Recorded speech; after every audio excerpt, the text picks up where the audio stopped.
ఏకకాలంలో రైతులకు 2 లక్షల వరకు రుణమాఫీ చేసిన ఏకైక ప్రభుత్వం కాంగ్రెస్ అని షాద్నగర్ ఎమ్మెల్యే వీర్లపల్లి శంకర్ అన్నారు. పేద వర్గాల అభివృద్ధి కోసం కాంగ్రెస్ ప్రభుత్వం పాటుపడుతోందన్నారు.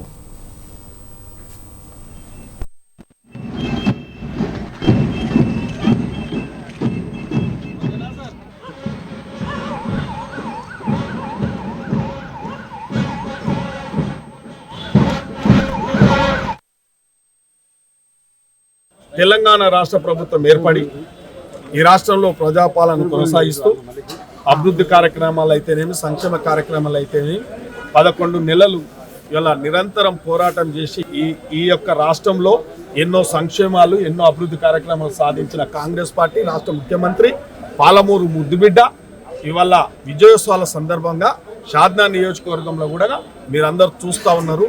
ఒక దిక్కు బస్సు ప్రయాణం ఉచితంగా, ఒక దిక్కు సిలిండర్ ఉచితంగా, ఒక దిక్కు గృహజ్యోతి 200 యూనిట్ల వరకు, 4వది ఆరోగ్యశ్రీ పథకం, ఇలా చూస్తూ ఉన్నారు. సీఎం రిలీఫ్ ఫండ్లు, కళ్యాణ లక్ష్మి, ఇవన్నీ కూడా రైతు రుణమాఫీ చరిత్రలో కనివినేరుగని రీతిలో రైతులకు అండగా నిలబడ్డ పార్టీ కాంగ్రెస్ పార్టీ. కాబట్టి ప్రజా సమక్షంలోనే ఈ సంబరాలు జరగాలనే ఉద్దేశంతో కూడా ఇలా ఉదయం మున్సిపాలిటీ పరిధిలో కూడా స్టేడియం నుండి 2K కూడా ఇవాళ 2K రన్ నిర్వహించడం జరిగింది.